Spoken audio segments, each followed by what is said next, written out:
खुलुमबाय बे समाव बाथौ बिमुरसोनाय कामदेब दैमारि बे समाव आं खाग्राबारियाव दंफैयो मोनसे गोजोनथाव बाथ्रा जों दिनै फोसावनो नागिरदों बाथौ बिमुरसोनायनि गेजेरजों फैगौ 25 आरो 26 अक्ट'बर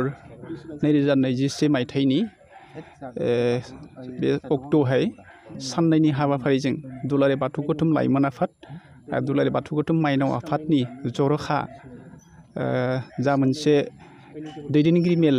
बा मावबादा बिथांमोना लानो सानदों बे मावबादाया खाग्राबारिनि बे जायगायावनो जागोन थानसालियावहाय बे गासैबो हाबाफारिखौ माबोरै खुंफुंनाय जागोन बेनि साखाफोरा मा थासारियाव दङ बेसेबां साखाफोरा जानो हादों मोनसे गोजोनथाव बाथ्रा जिहेतुके असम बिधान सभानि बुंथिगिरि मानगोनां बिस्वजित दैमारि सार बे समाव जों दङ बिथाङानो बे आफादनि जिथु सावराय बादा बे मेलनि बिथाङानो गुबै दैदेनगिरि महरै बिथाङा बानजायदों बिनि गुबै दैदेनगिरिखौ बिथाङा गावनो बाथ्रा होदों बिनि गासै हाबाफारिखौ माबोरै खुंनो सानदों बिनि साखाफोरा माबोरै असम बिधान सभानि बुंथिगिरि मानगोनां बिस्वजित दैमारि बिथांनिसिम एसे मोन्थिनो लुबैबाय सार बेवहाय बाथौ महासभानिफ्राय लाइमोन आफाद आरो माइनाव आफादा मोनसे सावरायमेल बेवहाय खालामनो नागिरदों 22 आरो 20 अक्ट'आव आरो बे बाथ्राखौ आंखौ जनायदोंमोन आरो एसे बे बेलायाव मदद होनो हायोबा मोजां होननानै बुंदोंमोन गतिके बे हिसाबै बेवहाय जिहेतु आं बिनिनो एमएलए हिसाबै बिथांमोना जेखौ खालामनो नागिरदों बेवहाय जिखिनि नांगौ आं आंनि तरफनिफ्राय मददखौ खालामगोन होननानै बुंनाय जादोंमोन आरो बे लेखायैनो दिनै बिनि प्रिपारेसनखौ बेनि आन्सलिक जि बाथौ गौथुम बे बाथौ गौथुमा माने खालामनो लादों बे हिसाबै दिनै मा बायदि रोखोमनि माने एरेन्जमेन्ट बेवहाय नांगौ थानाय जानायनिफ्राय लानानै सावरायनायनि थाखाय मोनसे आबहावा सोरजिनो बेफोर गासै बिथिंखौ नायनो थाखाय आं दिनै फैदों आरो बे बेलायाव आंनि तरफनिफ्राय जिखिनि खालामनांगौ बे सावरायमेला जाहाथे मोजाङै जाफुंसारलाङो बेखौ बानजायनायाव आङो खाग्राबारि आन्सलिक बाथौ गौथुमखौ आं दिनै मदद होनो फैदों गौथुम लाइमोन आफाद आरो माइनाव आफादनि दैदेनगिरि सावरायमेल बादा बेहाय नोंथाङा असम बिधान सभानि सासे बुंथिगिरि जानाबो बेबायदि मोनसे धोरोम आफादनि बेलायाव बेबायदि गोसो गुदुं जानानै हेफाजाब खालामनो फैदों नोंथाङा बेबायदि सम होनायजों लोगोसे बे धोरोम गौथुमनि फारसे नोंथाङा माबायदि जौगानायखौ लुबैदों नङा मोनसेया जाहैबाय आं बे समस्तिनि जिहेतु एमएलए गतिके एमएलए हिसाबै आंहा मोनसे दायित्व थाहैबाय मोनसेया जाहैबाय आं गावनो बे धोरोमजों सोमोन्दो थानाय सुबुं हिसाबै बेवहाय आंहा गावनि बेक्तिगत मोनसे बिबान दङ आरो बे बिबान दं हिसाबैबो आङो दिनैहाय बे बेलायाव जरित जानानै थादों बे हाबाफारिनि बेलायाव सोमोन्दोखौ लाखिनानै दङ आरो मोनसेया जाहैबाय दिनैनि दिनाव जे जोंनि समाजा आरो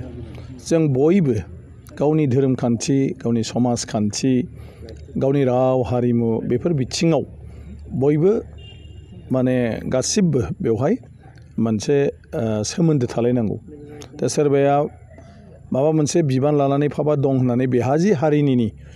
समाजखान्थि धोरोमखान्थियाव माने लोब्बा थानाङा बे जानो नाङा गतिके आं दिनै स्पिकार बे आलदा राजखान्थिगिरि हिसाबै आं एमएलए बे आलदा बाथ्रा नाथाय आङो दिनै सासे बर'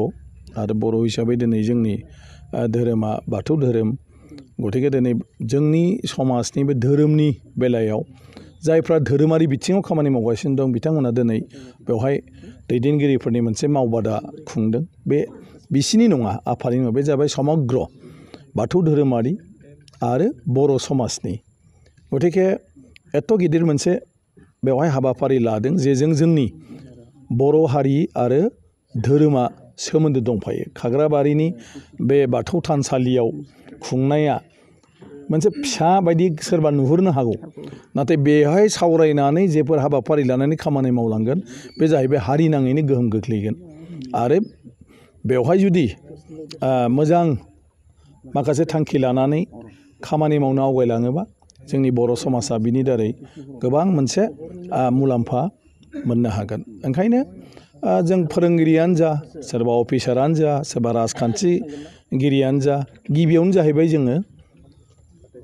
गाव मा हारि आरो मा धोरोम बिनि उनावसो बाखि बिथिङा थागोन आरो बेवहाय जों बयबो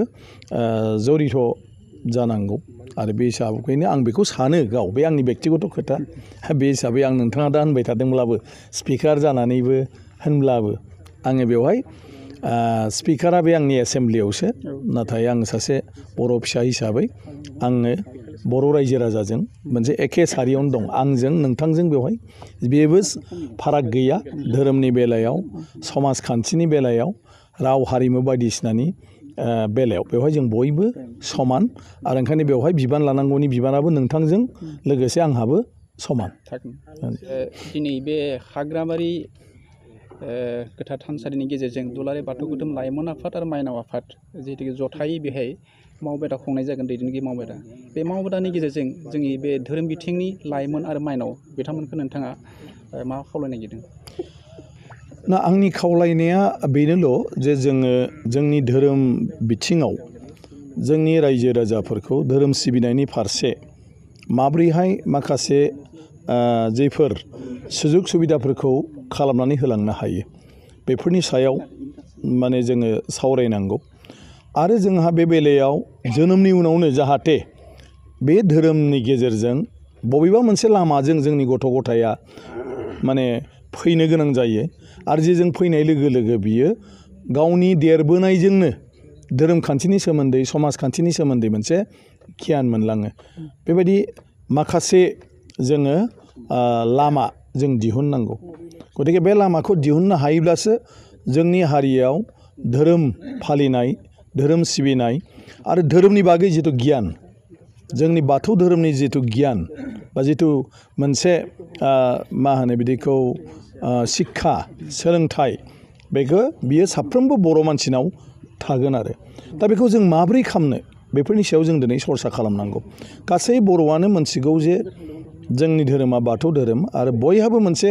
लुबैनाय दंसै दिनैनि दिनाव जे जोङो बे धोरोमखौ मोजाङै फालिलांनांगौ गाव गावनि बेक्तिगत जिबनावबो बेखौ जोङो गोसो गोथारै सिबिलांनांगौ नाथाय बे बिथिङाव जोंहा माखासे दाबो अभाब दं जेरै जोंहा दौरि दौसिफोरनि बा आसारिफोरनि जोंहा अभाब दं जे बाथौ गायनोनो जों मालाबा मानसि मोना आरो जिहेतु जों मोनसे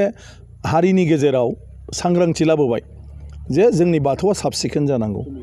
जोंनि बाथौआ सिजौ गायनानै ओरैनोल' बेरा दुमनानै बेवहाय आलारि बाथि सावनो नाङा जोंनि बाथौ बिन्दोनि जि मोनसे बिनि खेंफोरथि आरो बिनि महरा जेरै जानांगौ बे रोखोम बयबो बेखौ खालामलांनांगौ आरो जोंनि बाथौनि जिथु दा नियम बे नियम खान्थिजों जों बाथौखौ सिबिनांगौ दा बिदि होननाय लोगो लोगो बे नियम खान्थिखौ मानिनांगौबा गोरलैयैनो जिखुनु मानसिया दा बाथौ मेरखौ दुमनो साहस खालामनाय नङा जे बबावबा गोरोन्थि जागोन नामा दाउथु बिखायानो जागोन ना जाया माने हिसाबफ्रा गन्दगल जागोन नामा गतिके बेहा मोनसे लोरबांथिं फैयो जे आंनि माने बियो मा होनो माबाजों जाजोबनाय नङा गतिके बेवहाय रोंखा राखा मानसि नांगौ रोंखा राखाया सोर बेनो दौरि दौसि आसारिफोर बिसोरनो जाहैबाय रोंखा राखा मानसिफोर बिनि उनाव आं सानफ्रोमबोनि जिउआव माबोरै बेवहाय फालिलांनांगौ आफाखौ आं बोरैहाय गाबज्रिनांगौ खैफोद आफोदाव बबे समाव मा खालामनांगौ आरो बेवहाय दै सान्थि लथासे खालामनोब्लाबो बेवहाय मा नांगौ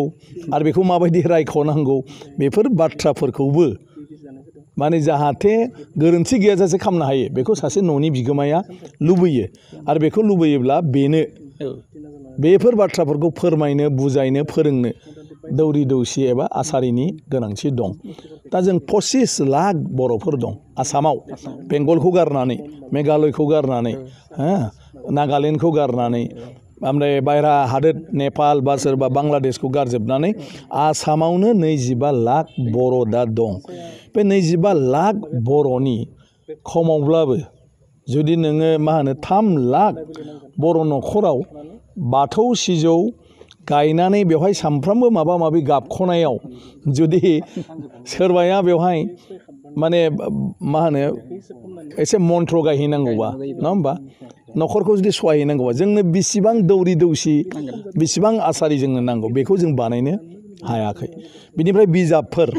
आं बारे बारे जेब्लाबो बुंबाय थादों जे सोबावनो जोंहा बिजाब थानांगौ जे नोंनि लाइजौआ सानजाथिं बिजौ जागोन ना सोनाबथिं बिजौ जागोन जों खोलाथिं सावगोन ना साहाथिं मोखां जानानै सावगोन आलारि बाथिया बबेथिं जागोन बेनिफ्राय बेवहाय नोङो मा होनो गासिबो आं दहाय बुंनायनिफ्राय लानानै दै सान्थि होनोब्ला बेवहाय मा खालामनानै माब्रैहाय दै सान्थिखौ खालामनानै लानाय जायो बे गोथार दै सान्थिखौ बेफोर गासिबो लिरनाय महरै थानांगोन मोनफ्रोमबो जिनिसानो बे दुमनायनि सायावबो लिरनाय थानांगोन गासिबनिबो सायावबो लिरनाय थानांगोन बिनि उनाव जोङो खैफोदाव माबायदि रायख'गोन माबा मोनसे नांगौनि थाखाय आशीर्बाद नागिरनानै बा बोर नागिरनानै जों माबायदि होमबाना गाबख'गोन न' गायसनबा जों माबायदि गाबख'गोन मानसि थैनायाव जों माबायदि गाबख'गोन सोरबा माबा मोनसे जाब्रबबाय जों माबायदि गाबख'गोन सोरबा जोनोम जाबाय बेखौ जों माबायदि गाबख'गोन गावबा गावनि जिउआव बेफोरखौबो जोङो लिरनाय महरै जोङो मोननांगौ जेब्ला होमब्लाना बयबो गोरलैयैनो गाव गावनो बाथौ धोरोमखौ फालिलांनायाव जेबो गोनो गोथो गैयाजासे फालिलांनो हायो दा बेफोर खामानिखौ मावनांगौ दं आरो बेफोरखौनो जोंनि दा लाइमोन आरो माइनाव आफादा जेफोर माने मा होनो मावबादा बा सावरायनाय खालामो बेफोरखौ सावरायलायनानै मोनसे लामा जोङो दिहुननांगौ बेनो दुलाराय बाथौ गौथुम लाइमोन आरो माइनाव आफादनि बे सावरायबादा जानो थांगासिनो दं जर'खायै बे सावरायबादानि गेजेरजों नोंथाङा माबायदि मोनसे मोजां थासारि फैगोन होननानै सानदों आं सानो जे मोनफ्रोमबो सावरायनायनि गेजेरजों माबा मोनसे नङा माबा मोनसे फिथाइ फैयो गतिके बे जिथु सावरायबादा जागोन बेवहाय बे सावरायबादानि गेजेरजोंबो आं सानो गौथुमा माबा मोनसे जोंनि बाथौ धोरोमारि बा बर' समाजा माने साबसिननिफ्राय हामसिन धोरोम सिबिनाय बा समाज फोसाबनाय बा जों गावखौनो गाव फोसाबनानै लानाय बे बिथिङाव माबा नङा माबा मोनसे माने गोदान हाबाफारि लानानै खामानि मावनो हागोन आरो बे जोंनि बर'नि सुबुं जिउआव गोबां मुलाम्फा फैगोन होननानै आं सानो बे खाग्राबारिनि जिथु सावरायबादा बेनिफ्रायबो साबायखर नोंथांसिम